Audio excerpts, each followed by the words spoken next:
emri fshatit, Buroj, rrjedh prej burimeve. Ka shumë burime në fshatin tonë, parafërsisht i ka diku 1500-600 banor. Fshati Buroj ka një hapësirë kogja të gjanë,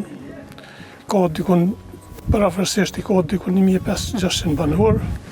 Shkollën e kemi mes fshatit, në xhamin, edhe fshati emri fshatit, Buroj, rrjedh prej burimeve. Ka shumë burime në fshatin tonë, për çat arsye dhe quhet Buroj. Në fshatin tonë ka veprimtaria të ndryshme.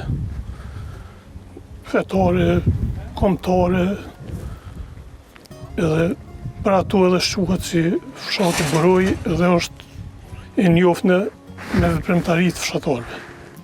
E përmendet që ka burime të ndryshme të ujit. Tregon pak më shumë për çet pjesë.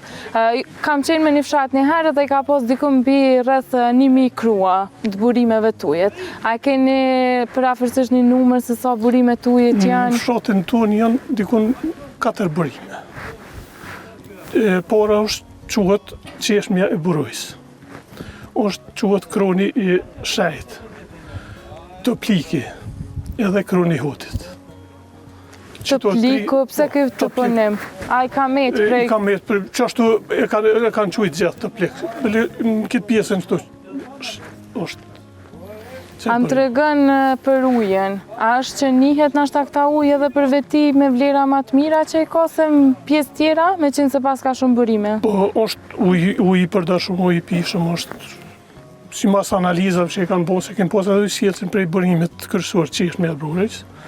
Mirë, po nuk ka funksionuar si duhet, edhe se është ujë i mirë është për pije, për gjitha përdorimet. Ç'rëmon men këtë fshat më herët që shukon? Këtë fshat ka pas veprimtari të ndryshme, ka pas fshatarët merren me bujqësi më shumë, edhe fshati ka qenë i pasur. Me çfarë veprimtari janë marrë atëherë, po e përmend që bujqësinë më shumë nashta, a kanë zhvilluar dhe veprimtari tjera, për shembull? Veprimtari bujqësor më shumë, se këtu tjera veprimtari nuk ka pas. Si me pas prodhime diçka nuk ka pas. Sot? Edhe sot ashtu merren me bujqësi. Mu që më bani përshtypje kem fakt që pom shumë pak njerëz me thonë heq derisa ardhëm këto. E përmendet që janë diku 1500 banor. Sipas statistikave në bazë të regjistrimit popullatës, ashtu parafërsisht, nuk është numri sakt.